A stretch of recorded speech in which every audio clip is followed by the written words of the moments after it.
What's up, everybody? Today I'm coming to you from the Kelly Stand Road in Sunderland, Vermont, which is about 10 miles north of Bennington. It's a dirt Forest Service road that crosses the Green Mountain Range. And it's awesome because there's no power lines, there's no houses, it's just a road through the woods. There was some serious hurricane damage back in 2012, Hurricane Irene, or 11, I forget. But anyways, the road got wiped out, so they're fixing it little by little. That's not their top priority because it's not a main road, it's just a forest road. But I'm going to a place called Grout Pond on my mountain bike, which is about 10 miles in.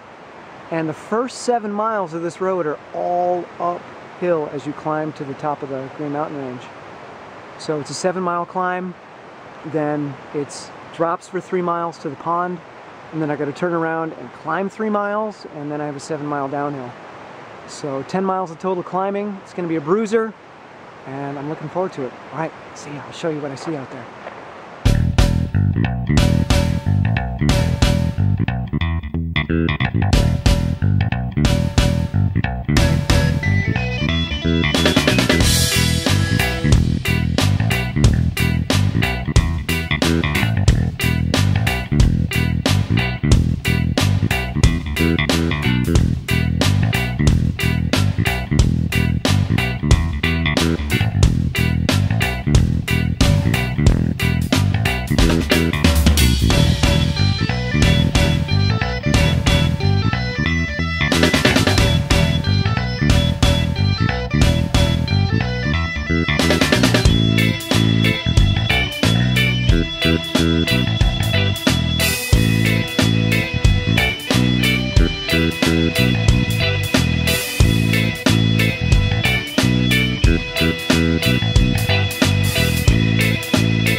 So I made it up to the top of the mountain, and I hung out by the pond and had some berries, blueberries, which I brought from the farm, and some water. And I've been doing a lot of thinking.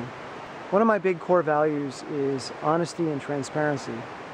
It's really important to me that I give accurate information and that I'm truthful about my experiences and what I do. I don't want to mislead anyone. I feel that I have a responsibility to give you a full picture of my experience.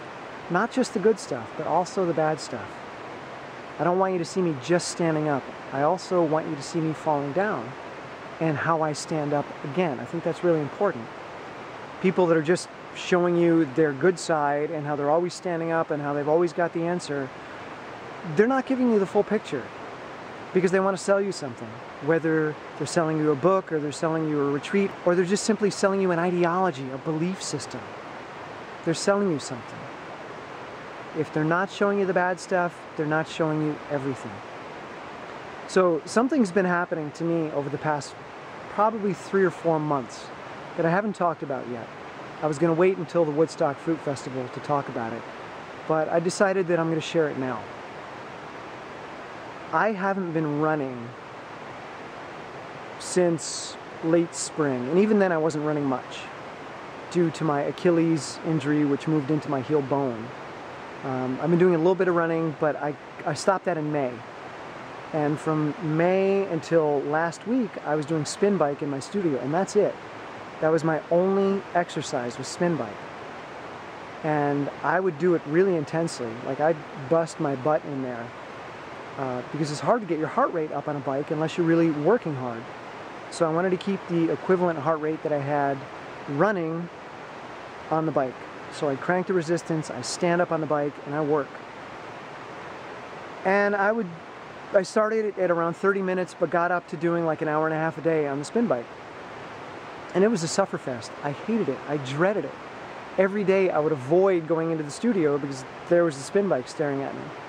And I would often get on the bike at 11 o'clock at night because I had been avoiding it all day long, and it would take me the entire day to get in there and do my workout. So I noticed, first of all, that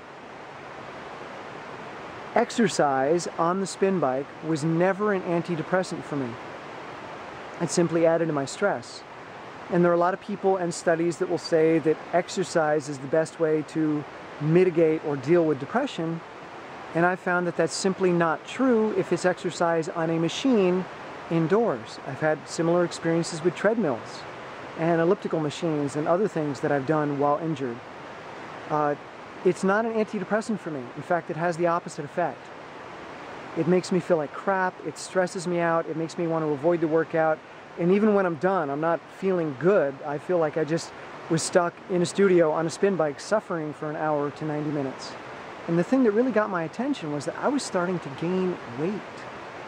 I was starting to get a little chubby. I wasn't fat, but for me, it's really noticeable when I start putting on any amount of fat because I've never had that much. So here I am working out an hour to 90 minutes a day, eating the same food that I've been eating for 10 years now, a simple, clean, plant-based diet, and I'm starting to put on weight, and the exercise is not affecting my mood. Like, it's lowering my mood, and I'm gaining weight. I haven't increased my calories, still about 2,500 to 3,000 calories a day, which some of you think is under-eating. But it's not under-eating, it's eating an appropriate amount of food for me. We're all different. There is no one amount of calories that every human being needs to eat, and you need to get that out of your head because we are different. And I eat an appropriate amount. I don't under-eat, I don't calorie restrict, I eat an appropriate amount. And I'm never without energy. People think depression means that I don't have energy.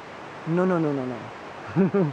I have tons of energy when I'm depressed, but that energy is focused in a different place. It's not that I lack energy. It's not that my mind is just lazy and tired. That's not depression. My mind is very active and razor sharp when I'm depressed. In fact, it's when I'm depressed that I'm usually at my smartest because I'm really seeing things clearly and I'm calculating and I'm processing the world, and the results that I come up with are not that positive. So it's not as if my brain is just low energy. That's not depression, okay? Research depression. Don't just say that if you eat more carbs, it'll cure your depression. You don't know what you're talking about. That's not depression. So anyway, back to my point. I'm gaining weight, working out really hard, an hour to 90 minutes a day, and I haven't changed my diet. And this really started to freak me out. So I was planning on going to the Woodstock Fruit Festival a little bit chubby, or chubbier than I have been in the past 10 years, and talk about that. Like, hey, look, here I am eating this very simple plant-based diet, and I'm gaining weight, and I'm working out an hour to 90 minutes a day. So something isn't quite processing there. But something changed last week when I got my mountain bike. I got out of the studio. I haven't been on the spin bike in probably 8 days now. I've been mountain biking every day, but for an hour to 90 minutes, the same amount of time. And when I'm going downhill on the mountain bike, I'm coasting. I'm using a little bit of arm and core muscle to stabilize myself as I descend on the rocky trails, but my legs are basically getting a free ride when I'm going downhill.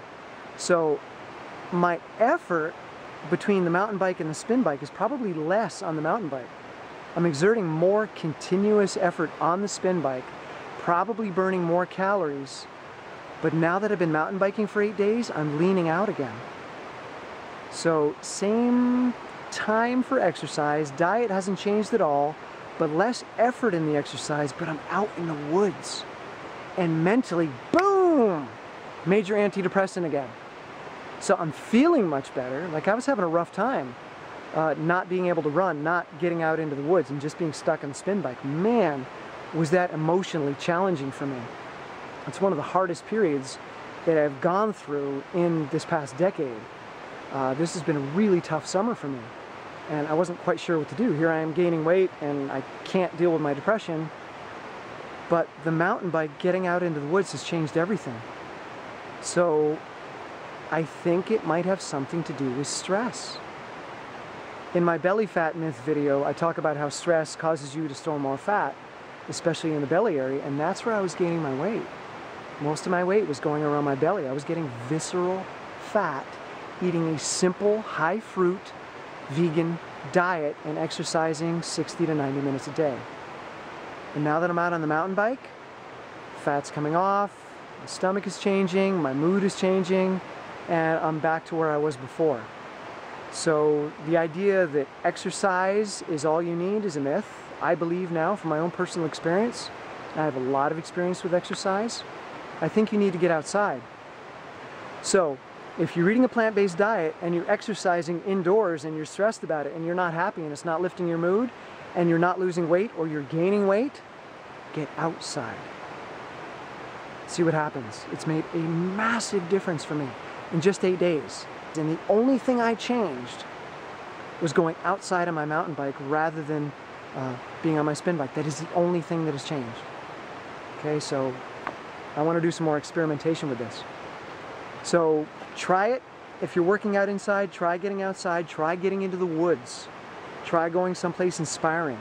I mean, I cranked up this 7-mile mountain today and it hurt. It was really, really hard work, but I didn't care because it was beautiful. I'm listening to a great book, Brené Brown's The Gifts of Imperfection. Second time listening to it. Great book, all about vulnerability, which I know freaks some of you out, but deal with it. And I'm in the woods and it's gorgeous and I'm listening to birds, seeing animals, looking at the stream, looking at a lake. And I don't mind the effort. But in the studio, man, sufferfest, same effort, or maybe, well, maybe a little bit more, but sufferfest, no benefit. Okay? So give that a try and let me know what you think. And as I continue to experiment, I'll check back and let you know what's going on. All right? See ya.